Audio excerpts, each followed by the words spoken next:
ስለ ነገረ ክርስቶስ እየተናገርን ነው። ምክንያቱም ባይወለድ አይጠመቅም፣ ባይጠመቅ አይጾምም፣ ባይጾም አያስተምርም፣ ባያስተምር አይሰቀልም፣ ባይሰቀል አይሞትም፣ ባይሞት አይቀበርም፣ ባይቀበር አይነሳም፣ ባይነሳ አያርግም፣ ባያርግ ዳግመኛ አይመጣም። ለዚህ ሁሉ ተግባር መከናወን ትልቁን ድርሻ የወሰደችው ከፍጡራን መካከል ድንግል ማርያም ናት። ይክበር ይመስገን እግዚአብሔር።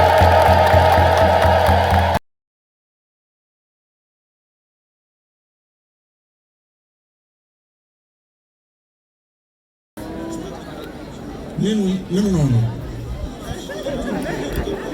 ለምን ይላሉ ዳሽ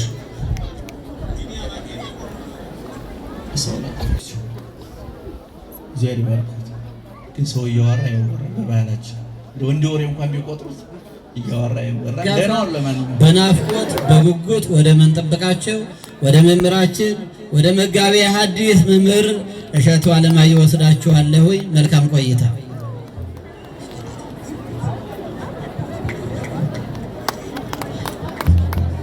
በስመ አብ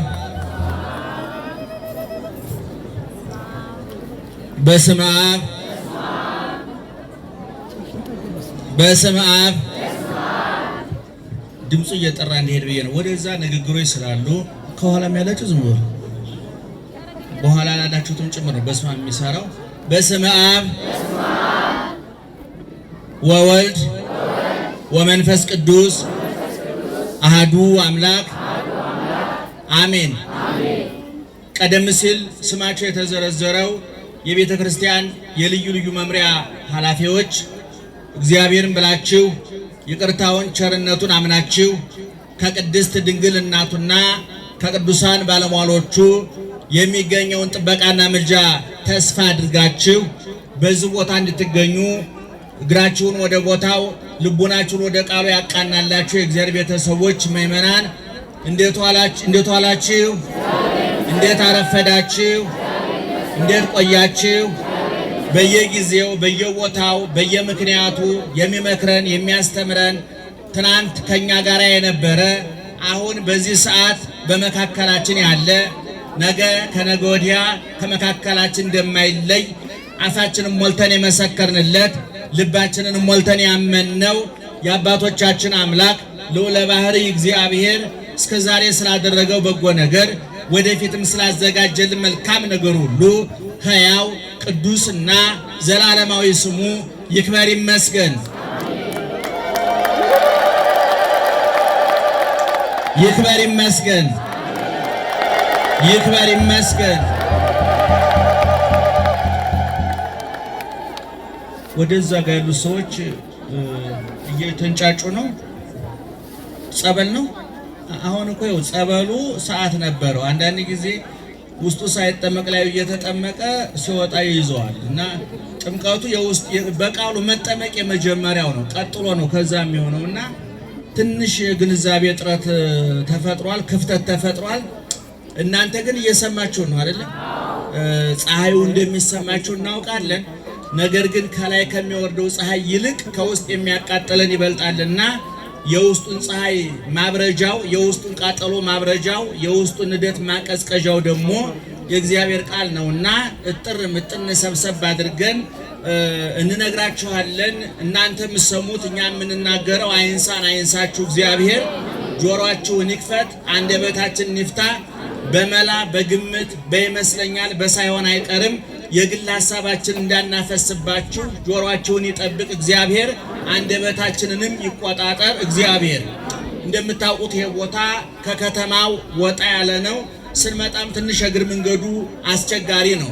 ነገር ግን የሚገርማችሁ ነገር በብሉይ ኪዳንም ሆነ በሐዲስ ኪዳን እግዚአብሔርም ሆነ የእግዚአብሔር ወዳጆች ስራ የሰሩባቸው ቦታዎች ሲጠኑ ከከተማ ወጣ ያሉ ወይ ተራራ ላይ ወይ ሸለቆ ላይ ወይ ቆላ ውስጥ ናቸው። ለምሳሌ ኢትዮጵያውያን ገዳማት ስትመለከቱ ዝቋላን ብትመለከቱ ደብረ ሊባኖስም አሁን ትንሽ ከተማው እየቀረበው መጣና እንጂ ደብረ ሊባኖስም ብትመለከቱ ሌሎችም በሰሜን ያሉት እነ ማይበረ ስላሴ እነ ዋልድባን ብትመለከቱ ከከተማ ወጣ ያሉ ናቸው። ኢየሱስ ክርስቶስ አንቀጸ ብፁዓን ያስተማረው ወጣ ባለ ተራራ ላይ ነው። ኦሪትን የሰራው ወጣ ባለ ተራራ ላይ ነው። ቤተ መቅደሱ በብሉይ ኪዳን የተሰራው በተራራ ላይ ነው። ኢየሱስ ክርስቶስ ደቀ መዛሙርቱ ማረፍ ሲፈልጉ ኑ ጥቂት ረፉ ብሎ ይዟቸው የሚሄደው ከከተማ ወዳለ ቦታ ነው። ስለዚህ ከከተማ ወጣ ያለ ቦታ የተረጋጋ የሰከነ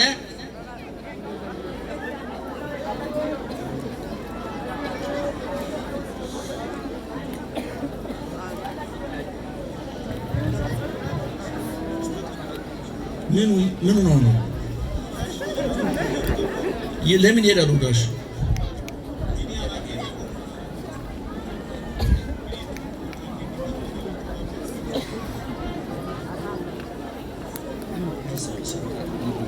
ተረጋጉና እዛ አካባቢ ያለው በደንብ እየሰማ ነው ያስታውቃል። ወደዛ ያሉ ሰዎች እየተጋፉ መንገዱ ማስቸገሯቸው ሊሆን ይችላል። እንግዲህ መንገዱ ጠቦ ሰው በስቶ ነው። እንኳን ጠበበን እግዚአብሔር ይመስገን። እየተረጋጉ ነው። በነገራችን ላይ እናንተ እየሰማችሁ ነው አይደል? በኋላ ተነግሯችኋላችሁ ሰብሰብ አድርጋችሁ ደህና ዋላችሁ። ስለዚህ ይሄ ቦታ ወጣ በማለቱ አምናም መጥቻ ነበር፣ ዛሬም መጥቻለሁ። እንደውም በዝወትር ቀኑን ለመምጣት እያሰብኩ ነበር። ያው እንደምታውቁት ጊዜው አጥሮን ሳይሆን እኛ ለጊዜው አጥረ ነው አበላሽተ ነው።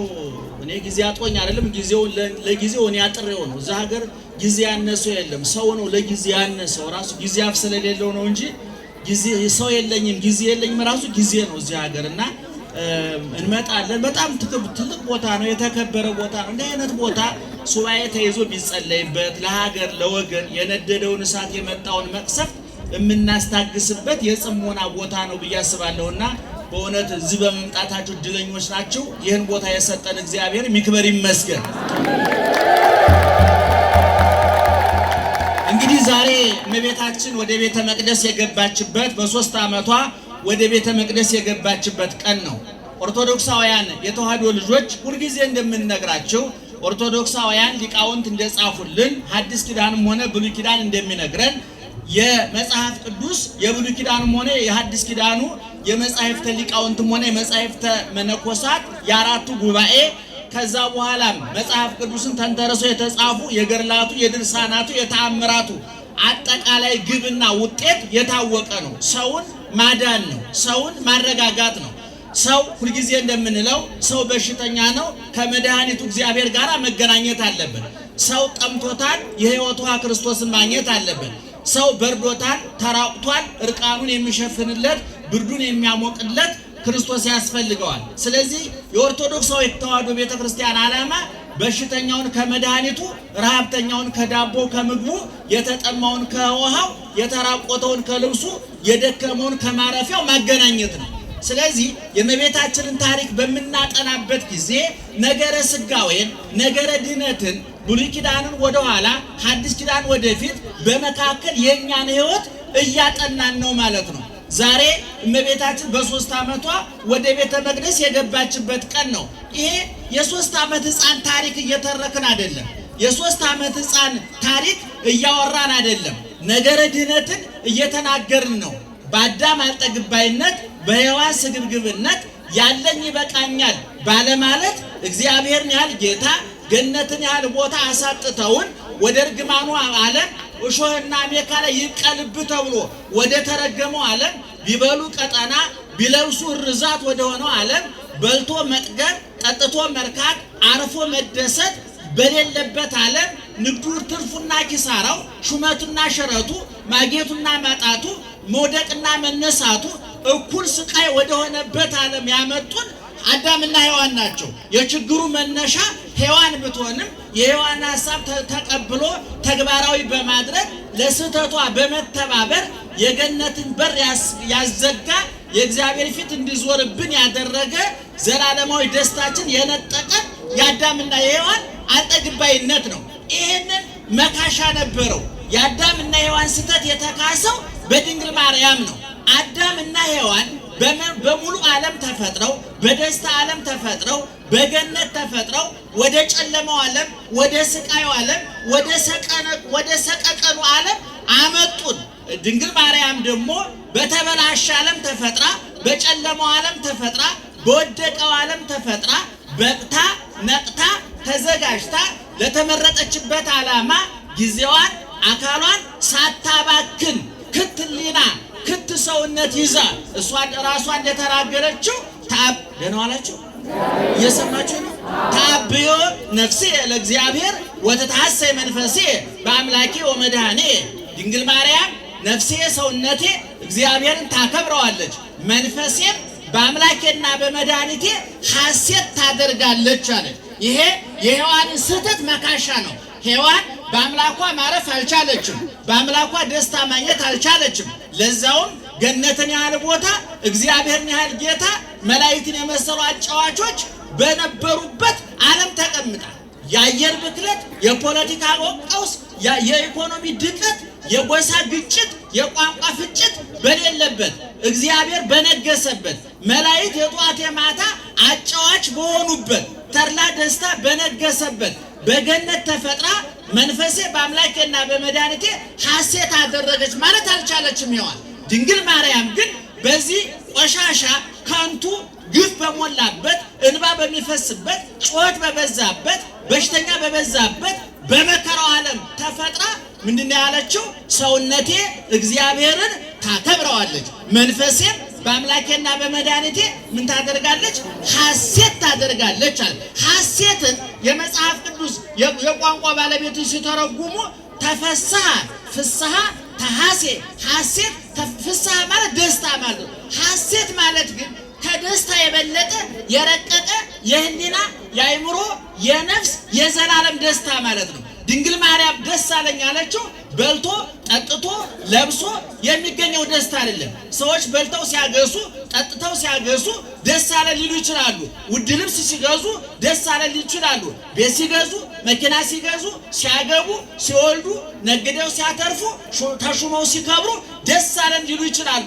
ይሄኛው ደስታ እንደ ጤዛ የሚረግፍ እንደ ደመና እንደ ጉም የሚተን እንደ አቧራ የሚበተን ምድራዊ ጊዜያዊ የማይጨበጥ የባከነ ደስታ ነው። ድንግል ማርያም ግን ምንድነው ያለችው? መንፈሴ በማን ደስታ ታደርጋለች አለ? በአምላኬና በመድኃኒቴ ሐሴት ታደርጋለች። ይሄኛው ደስታ መቋረጫ የለውም፣ ሐዘን አይቀላቀለውም። እና ሁልጊዜ እንደምንላችሁ ድንግል ማርያምን ስናነሳ ስናወሳ ራሷ ትምህርት ስለሆነች ታላቁ ሊቅ ቄርሎስ ወላዲተ እግዚአብሔር ቃል ኮነት ልማደ አካላዊ ቃል ኢየሱስ ክርስቶስን እግዚአብሔርን የወለደችው ድንግል ማርያም ራሷ ትምህርት ናት ይላል። ትዕግስቷ ትምህርት ነው። ትህትናዋ ትምህርት ነው። ታዛዥነቷ ትምህርት ነው።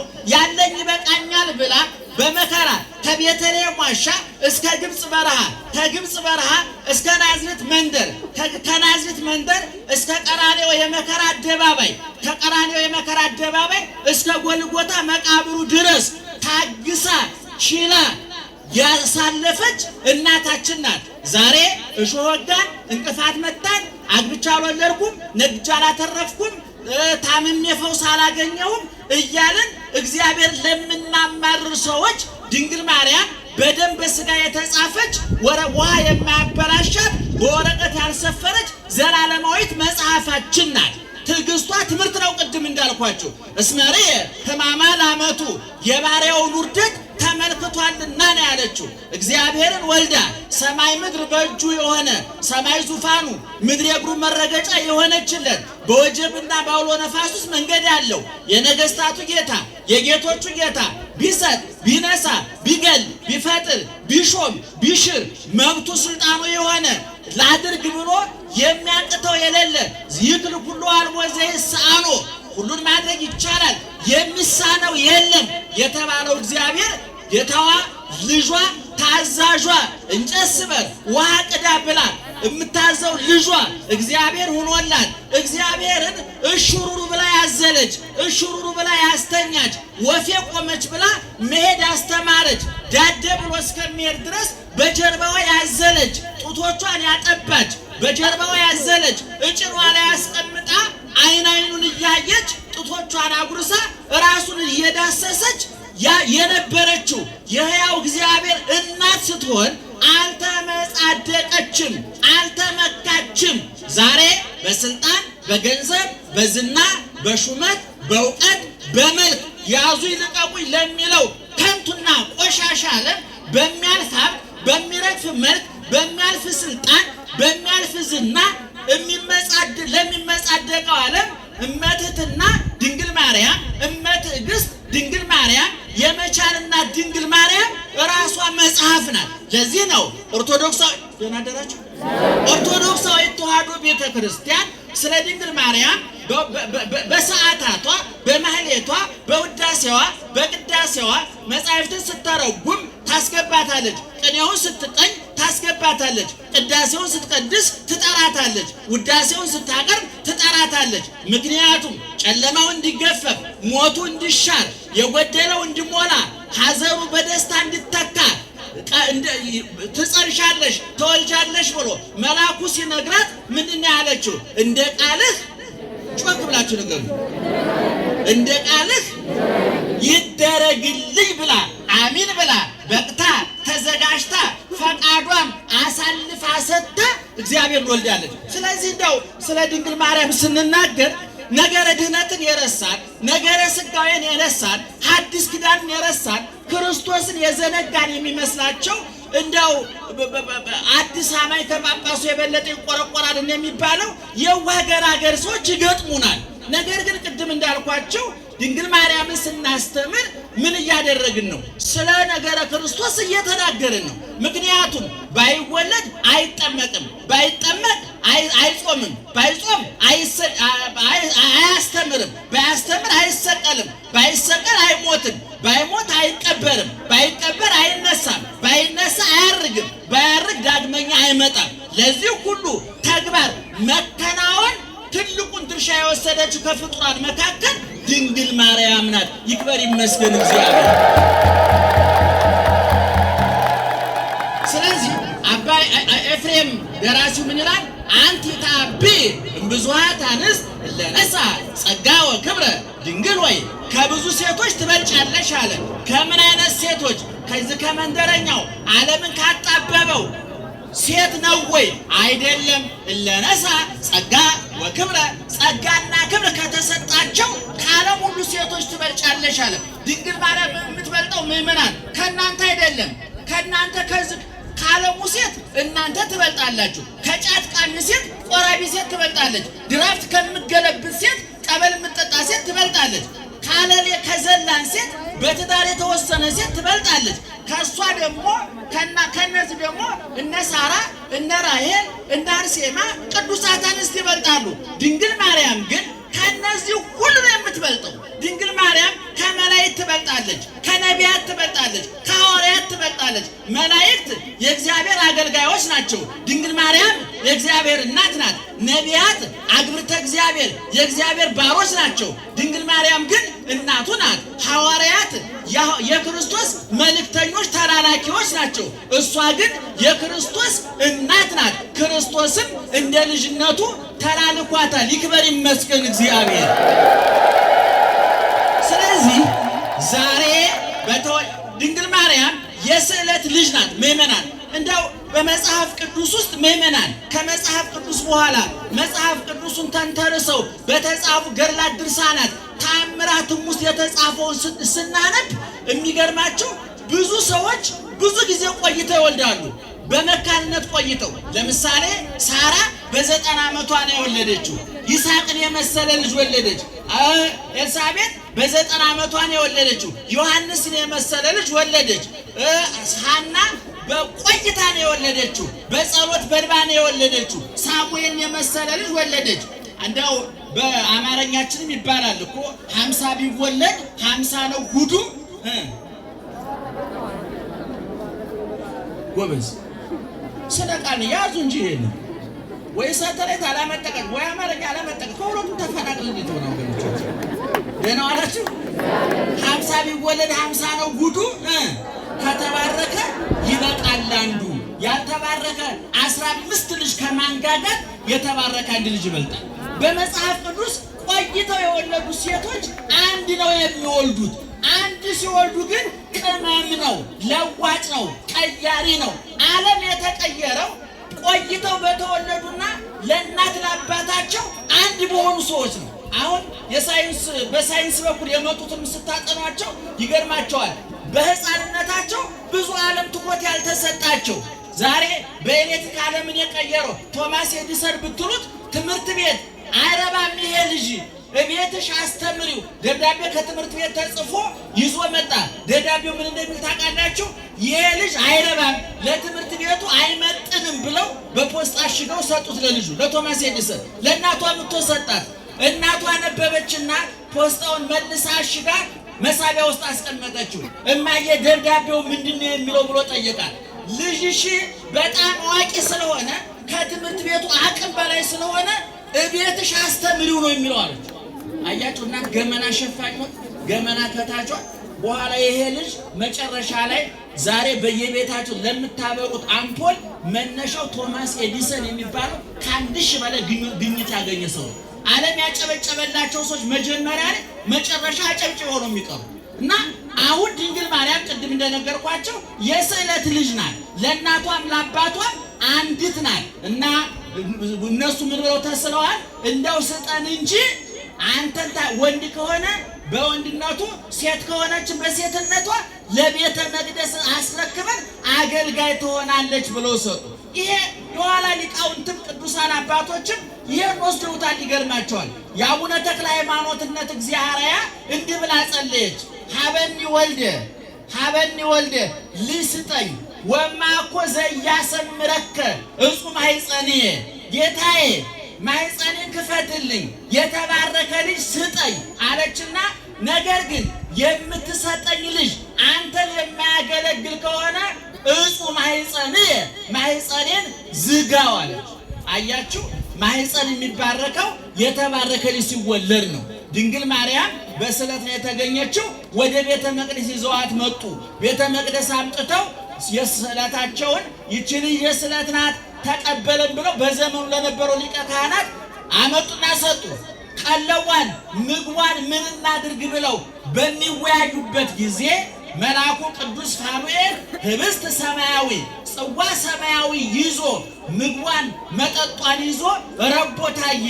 ሊቀ ካህናቱ ለእኔ ነው በሕዝብ ፊት ክብሬን ልዕልናዬን ሊገልጥልኝ ነው ብሎ ቀረብ ሲል ወደ ላይ ተመለሰ። አይሩገ እስራኤል ሽማግሎቹ ቀረቡ፣ ወደ ላይ ተመለሰ። ሐና ኢያቄም የእመቤታችን እናትና አባት ናቸው። እስኪ ለእናንተ ቀረቡ ሲባል ወደ ላይ ሰቀቀ። በኋላውን ምልክቱ እየጠራ እየለየ መጣ።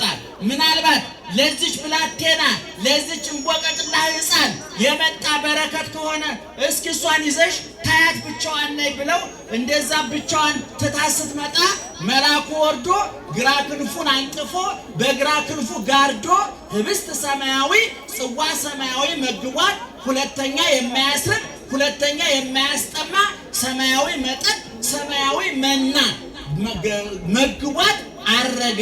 ከዛ በኋላ እልል በሉ እውነት ነመራ። ከዛ በኋላ እመቤታችን የምግቧ ነገር የመጠጧ ነገር ከተካተተልን ቤተ መቅደስ ትኑር ብለው በቤተ መቅደስ አስቀምጠዋት ትተዋት ሄዱ። በእንክብካቤ 12 ዓመት ቆየች ነው። እንግዲህ ባጭሩ ምእመናን ፀሐይ እየወረደባቸው ስለሆነ ጠቅለል አድርገን እንቋጨው ትምህርቱን። እመቤታችን ቅድም እንደነገርኳችሁ በነገረ ስጋዌ በነገረ ድህነት በዘመነ ሐዲስ አስኳል ናት፣ አንኳር ናት፣ ዋና ናት፣ መነሻም ናት። ሊቃውንት እንደሚሉት እሷ እንደ ቃል ይደረግልኝ ብላ ስትቀበል ብርሃን ይሁን ብሎ ዓለምን ሲፈጥር እንደመጣው ለውጥ አይነት ለውጥ ነው የመጣው። ዓለም ተቀየረ፣ ተለወጠ። እኔ የድንግል ማርያም መወለድ ወደዚህ ዓለም መምጣት የዓለምን አስተሳሰብ ነው የቀየረው። የዓለምን አኗኗር ነው የቀየረው። የዓለምን ተስፋ ነው የቀየረው። ለዚህ ነው ሊቁ አባ ሕርያቆስ አንቲ ውእቱ ተስፋሁ ለአዳም አመ ይሰደድም ገነት፣ ከገነት በተሰደደ ጊዜ የአዳም ተስፋው አንቺ ነሽ አለ።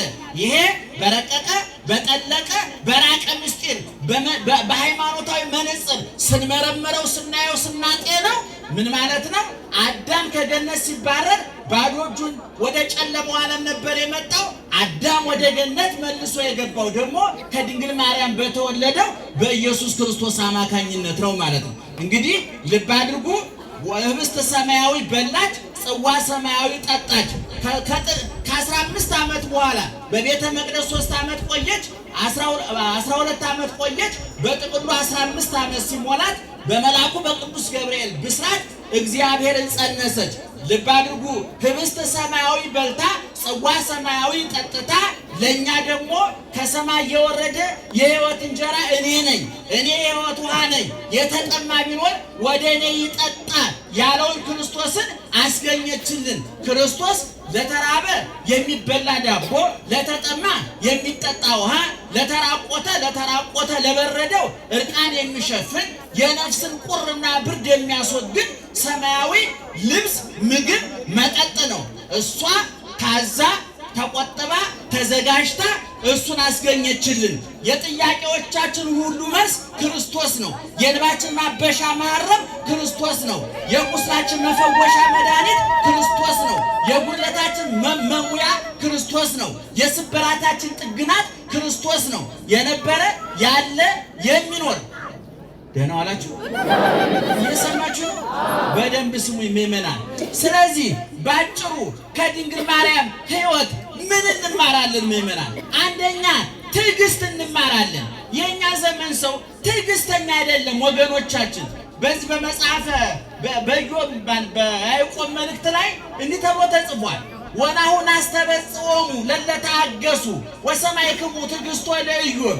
የኢዮብን ትዕግስት ሰምታችኋልና እግዚአብሔር ልመናው እንደሰማው ሰምታችኋልና የታገሱትን ምን እንላቸዋለን አለ? ብፁዓን እንላቸዋለን አለ።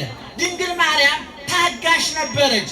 ድንግል ማርያም በርዷታል፣ ርቧታል፣ ጠምቷታል፣ ተሰዳለች፣ ተጨንቃለች። ዛሬ እናንተና እኔ እያለፍንበት ያለውን ሕይወት አልፋበታለች። መሰደዱን ታውቅበታለች፣ መራቡን ታውቅበታለች፣ መጠማቱን ታውቅበታለች፣ መጨነቁን ታውቅበታለች፣ ማንባቱን ታውቅበታለች። ስለዚህ ድንግል ማርያም እኛ ባለፍንበት መንገድ ሁሉ አልፋለችና ይሄንን እንዴት አለፈችው ብለን መመርመር ያስፈልጋል። ቅድም ስንናገር ምንድን ያለው? ነፍሴ ሰውነቴ ማንን ታከብረዋለች? እግዚአብሔርን ታከብረዋለች። መንፈሴም በአምላኬና በመድኃኒቴ ምን ታደርጋለች? ሐሴት ታደርጋለች አለ። እንደውም ባለቅኔው ምን አለ? ድንግል ዘይትፈርህ ሐሜተ ፍርፋራተ መናት ስዕል አኮኑ እንዘ ትጸውር ህብስተ። አረ ድንግል ማርያም እንደው ትንሽ አታፍሪም እንዴ? ድንግል ማርያም እንጀራ ለምና በልታለች። የህይወት እንጀራ በጀርባሽ ላይ አዝነሽ እንዴት እንጀራ ትለምኛለሽ ማለቱ ነው ሊቁ። ከሰማይ የወረደ የህይወት እንጀራ ልጇ ነው። እሷ ግን ርቧታል። የነፍሳችን ውሃ ጥም የቆረጠ የዘላለም ውሃ ማን ነው? ክርስቶስ ነው። እሷ ግን ጠምቷታል። ተስፋሆሙ ለስዱዳን ምስካዮሙ ለሕዙናን። የሐዘንተኞች መሸሸጊያ የስደተኞች ተስፋ ልጇ ነበር። እሷ ግን ተሰዳለች፣ ተገፍታለች፣ አዝናለች። ታዲያ አላማረረችም፣ አላጉረመረመችም። ምእመናን ብሶተኞች አትሁኑ፣ አጉረምራሚዎች አትሁኑ፣ አልቃሾች አትሁኑ። ብሶታችሁን፣ ጭንቀታችሁን ሰው አይባችሁ፣ ሰው አይስማባችሁ። በትዳራችሁ ውስጥ የሚፈጠረውን ችግር፣ በንግዳችሁ ውስጥ የሚፈጠረውን መቀዛቀዝ፣ በጎረቤታችሁ የሚፈጠረውን ጣጣና ፈንጣጣ ሰው አይስማባችሁ። ለእግዚአብሔር ንገሩት። እሷ እየራባት እየጠማት አንድም ቀን ሙሰ ተአቅብ ዘንተ ኩሎ ወተወደው ውስተ ልባ። እናቱ ግን ይህን ነገር በልቧ ምን ታደርገው ነበረ? ታስተውለው ነበር ይላል።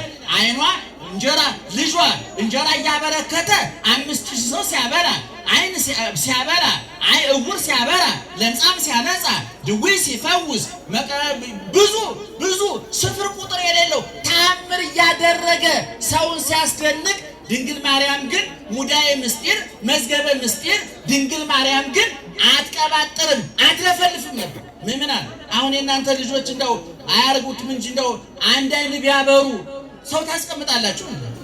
እንደው በእውነት የኢትዮጵያ አረሲያን እና ያቀራችሁ ቢቢሲ ያቀራችሁ እንኳን አይን አብርቶ እንኳን አይን አብርቶ ሩጦ አሸነፈ ብላ ያዙ ሊቀቁ ብላችሁ የለ እንዴ?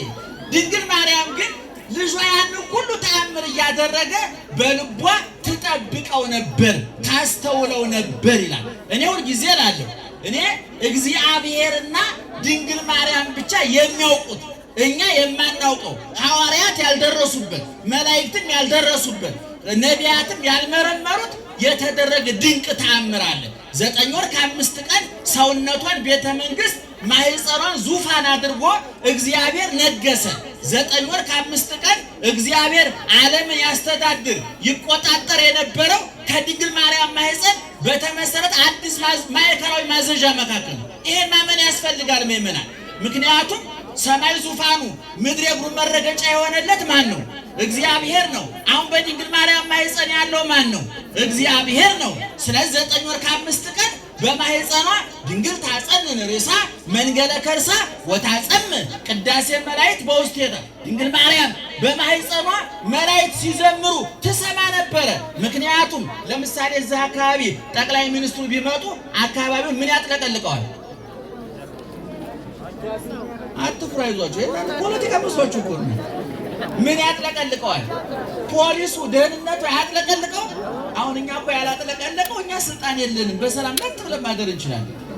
ታላቁ ሊቅ ዮሐንስ አፈወርቅ ሰውን እረፍት የሚነሱት 2 ነገር ናቸው ብሏል። ሀብትና ስልጣን ነው። አሁን ድሃ አስፋልት ላይ ተኝቶ ማደር አይችልም፣ ሰው አያስተኛውም። ድሃ ለጥ ብሎ ሲያንኮራፋ ያድራል።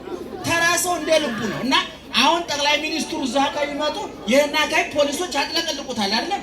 የሰማዩ የምድሩ ንጉስ የጌቶቹ ጌታ የነገስታቱ ንጉስ በድንግል ማርያም ማህፀን ሲያድር ማህፀኗን መላእክት አጥለቅልቀውታል። ምእመናን የንጉስ ሞተስ በሉቃስ ወንጌል ምዕራፍ 3 ከቁጥር 8 ጀምሮ 2 ከቁጥር 8 ጀምሮ ስታነቡ ኢየሱስ ክርስቶስ በበረት ሲወለድ ወግብተ መጹ ብዙኃን ወምስለ ውእቱ መልአክ ግብተ መጹ ብዙኃን አራ ሰማይ ከመላኩ ጋራ ብዙ የሰማይ ሰራዊት መጥተው ቆሻሻውን የሚከረፋውን ከብቶች የሚያድሩበትን በረት አጥለቀለቁት አለ። በበረቱ ውስጥ ማን ተገኘ? ወርቅ ተገኘ፣ ዕንቁ ተገኘ። የዘላለም ሕይወት እንጀራ በበረት ተጋገረ። የዘላለም ሕይወት ውሃ ከበረት መነጨ። የዓለም ርኩሰትን የሚያስወግደው ቅድስና በቆሻሻው በረት ተወለደ። በጠባቡ በረት ተወልዶ ሰፊውን ዓለም አዳነ። በቆሻሻው በረት ተወልዶ እኛን አነጻን። ስለዚህ ለድንግል ማርያም የምንማረው ትዕግስት ነው። ዛሬ በትዳር ያላችሁ እናቶቻችን፣ እህቶቻችን ከባሎቻችሁ ጋር ትዕግስት አላችሁ ወይ? የምትነግዱ ሰዎች ትዕግስት አላችሁ ወይ? ኪሳራውን ትቋቋሙታላችሁ ወይ? የሚደረገውን አንዳንድ ተጽዕኖ በትዕግስት ትቀበላላችሁ ወይ? በተለያየ በቢሮ ያላችሁ ባለስልጣኖች በእውነቱ ባለ ጉዳያችሁን በትዕግስት ታስተናግዳላችሁ ወይ? እንባ ሲፈስ ጩኸት ሲበዛ ባለ ጉዳይ ሲንገላታ ይጠዘጥዛችኋል ወይ? ድንግል ማርያም የኛ እንባ ይጠዘጥዛታል፣ የኛ ስቃይ ይሰማታል፣ የኛ ችግር ይሰማታል። ስለዚህ ከሷ ትህትናን ትዕግስትን እንማራለን ለማለት ነው። የመከረን ያስተማረን የአባቶቻችን አምላክ ክብርና ምስጋና ይግባው። ከእመቤታችን ረድኤት በረከት ይክፈለን። በዚህ አጋጣሚ እንዲያው ፍቅርን ማጽናት አለባችሁ ምእመናን፣ መግባባትን ማጽናት አለባችሁ ምእመናን። ክርስትና አጥር ቅጥር የለውም። ክርስትና ወንዝ ተራራ የለውም። ክርስትና ድንበር የለውም። ክርስትና ቀለም የለውም። ክርስትና ዘር የለውም። ክርስትና ኢየሩሳሌም ተመስርቶ ወደ መላው ዓለም ሲፈስ ሰው ፍለጋ እንጂ ማንንም ፍለጋ አይደለም። ሰውየው ማን ነው? ነጭ ነው? ጥቁር ነው? ሀብታም ነው? ድሃ ነው? ያን ቋንቋ ይናገራል? የዚህ ብሔር አባል ነው? እንዲህ አይነት ስልጣን አለው የሚል በክርስቶስ መመዘኛ የለም። ሰው የሆነ ያመነ ንስሐ የገባ ወደ ወገኖቹ መጣ፣ ወገኖቹ አልተቀበሉትም። ለተቀበሉት በስሙ ላመኑት ግን የእግዚአብሔር ልጆች የሆኑ ዘንድ ምን ሰጣቸው? ስልጣን ሰጣቸው ነው የሚለውና እንግዲህ ሰው ላይ እግዚአብሔር ይባርኩት። ግን ሰው እያወራ ይወራ በባህላችን እንደ ወሬ እንኳን ቢቆጥሩት እያወራ ይወራ ደህና ነው። ለማንኛውም